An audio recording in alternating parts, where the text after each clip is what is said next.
giving you an opportunity to get the full story from the people who tell it best. This is Mediacom News Leaders.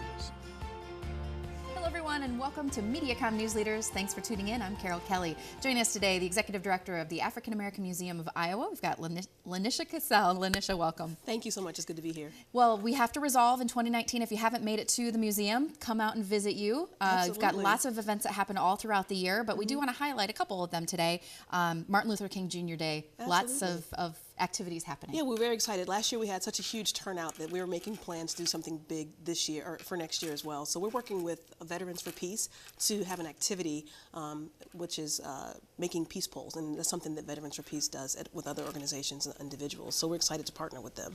And also you do have Black History Month that is coming up as well, and just very important to the museum. Absolutely. And talk to us a little bit about kind of what you, in your mind, creating events, creating just the buzz about Black History Month. Sure, we want people in the community to feel like learning about African American history and contribution is important throughout the year. And of course, Black History Month is such a significant time for us to be able to share some of the information that we have, all the resources we have. So we're doing a lot of programming on-site, off-site, and we're going to have lots of activities that people can be involved in, whether or not you're a student or an adult.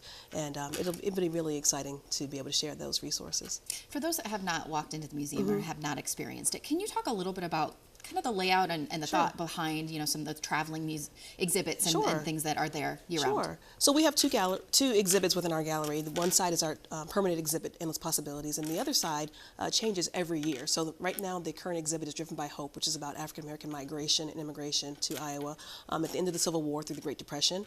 In addition to those things, we have traveling resources like our traveling exhibit, which is usually one of our temporary exhibits that have been turned into a traveling component so that people can share that information even after the exhibit in the gallery is gone. And we also have traveling trunks, which are sometimes an actual trunk, and they have lesson plans and activities, and sometimes items like artifacts that help to share the story or to share the lesson for educators and parents and other folks in the community. Let's talk about the traveling trunk. Sure. I'd love to hear more about the resources that are available outside. You know, take them on the road. Do they travel across the state? The traveling trunks pretty much stay local. They're a hefty box and typically in a trunk, and so a lot of times we get teachers, libraries, maybe homeschool parents who might get those, and they usually stay within the corridor and sometimes a little bit further. But the traveling exhibits, we actually ship those. Those are pop-up panels, and they're between 3 and 5 panels depending on the topic. We have 9 topics for the traveling exhibits and about 8 or 9 for the trunks as well. And the exhibits are shipped outside of the state on a number of occasions in the last year or so, but they typically travel across the state of Iowa. So you get a lot of students that come through the doors, of course. Can you talk to us a little bit about, you know, some of the experiences that these kids, when they come into the museum for the first time? Sure. You know, I think they come in, obviously it's a field trip, and it's 3rd grade, 5th grade, 7th grade, and they come in because of what they're studying in school at that particular time. And we've had some really great experiences. I personally have seen students who have come in and seen a relative or seen something that they know about, and it's been really impactful, and I really appreciate those times.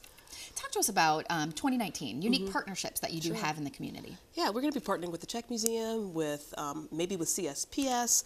The History Center is a common partner, and we have a lot of unique things. I'm always exploring new opportunities to work with organizations that aren't maybe necessarily what you might normally think of arts and culture-wise. So stay tuned. There's a lot of things coming up down the pike in 2019.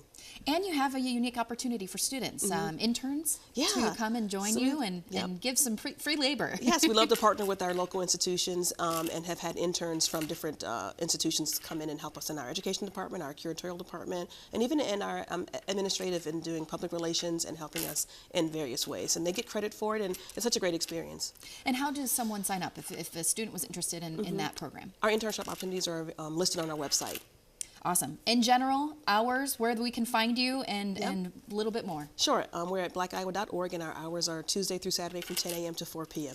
Well, get on over there, right? Yep, Have a great time, New Year. LaNisha, always a pleasure. Thank you so much. This has been Mediacom News Leaders, your opportunity to get the full story from the most reliable sources exclusively on Mediacom News Leaders.